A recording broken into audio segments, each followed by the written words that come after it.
女儿20天了，今天准备坐火车回哈尔滨。人生总是在相聚和离别中度过。一大早起来，再给女儿做一天的早午饭。下次再吃到妈妈做的饭，就是2-3个月之后了。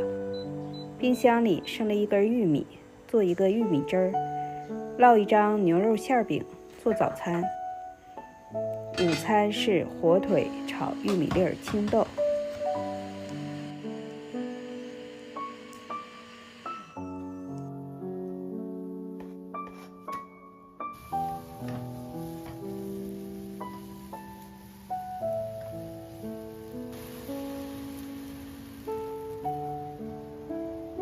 给女儿装好了爱心便当，她去上班了。我把房间整理干净。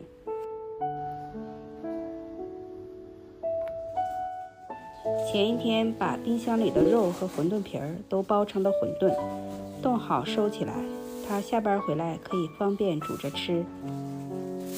孩子不管多大，都永远牵挂着老母亲的心，总是担心她吃不好，吃得不健康。是我带车上吃的，这是女儿煮的，要我带回去给我爸爸吃的。这是在车上吃的，在知味罐买的是6.6的，都封好了，就是这些东西，还有一个面包。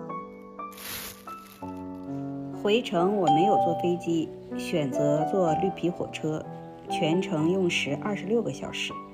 我觉得这个时间刚好，下午上车睡一觉，第二天下午3点多就到哈尔滨了，既省钱又可以看沿途的风景。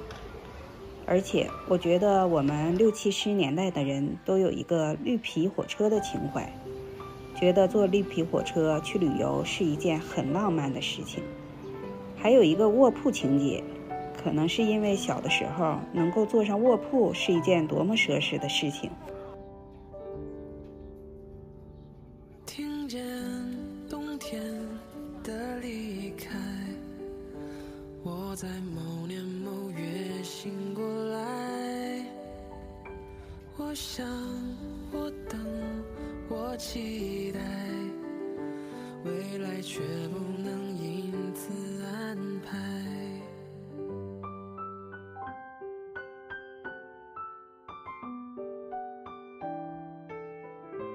在我们京平沈阳北，坐老铁，我俩在天津汇合了。未来有一个人在等待，向左向